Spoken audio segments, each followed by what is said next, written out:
नमस्कार। प्रणाम। पहचान ली हमरा के? ना, पहचान तो अच्छा काम करे वाले का होला। आपके बेटी से शादी करे आयल बानी, इससे भी कोनो अच्छा काम हो सकेला का?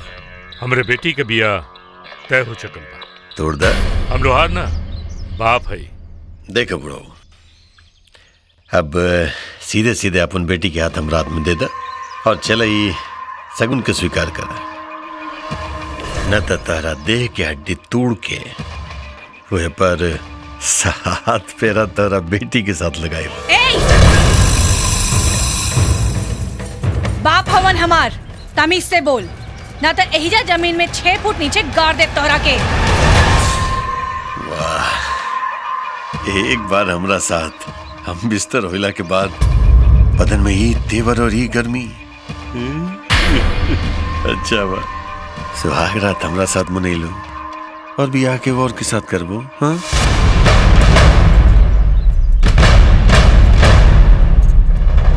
तभी ना लोग तोहरा के मौगा कही।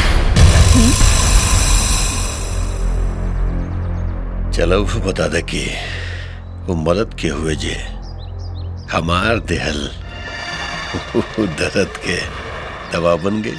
आपन बदन के जख्म के देख, ऊपर अर्जुन नाम लिखल हुई।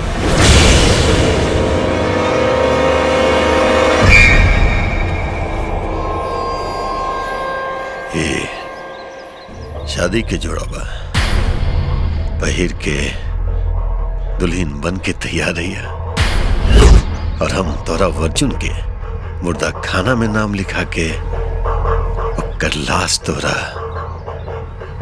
मोती खाई में लेकर के। रोक,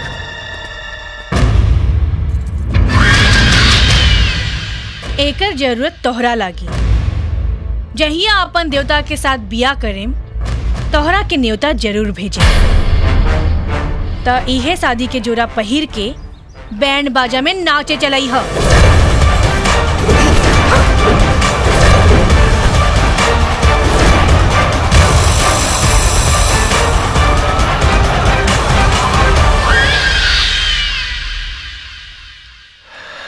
आए, जरूर आए, लेकिन जब आए तो बैंड बाजा के ना, बम के धमाका सुनाए।